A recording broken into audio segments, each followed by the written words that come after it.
성경을 읽고 하나님의 뜻을 분별해야 합니다. 믿음의 선택의 결과는 아름답습니다. 기도하시겠습니다. 하나님 아버지, 은혜를 감사합니다. 예수님의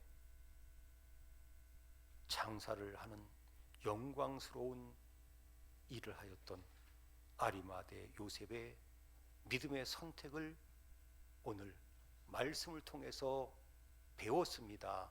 들었습니다. 깨달았습니다. 저희들도 하나님의 뜻을 확인하며 언제나 믿음으로 선택하게 해 주시옵소서. 때론 어리석은 것이라고 사람들이 이야기할지라도 믿음의 선택을 할 수 있는 믿음과 용기와 결단을 저에게 주시옵소서. 늘 말씀 안에 거하게 하시고 어떤 것이 하나님의 뜻인지 확인하게 하시고 하나님의 뜻이라면 믿음의 선택을 할 수 있는 이 시대에 요셉이 되게 해 주시옵소서. 예수님의 이름으로 기도하옵나이다. 아멘.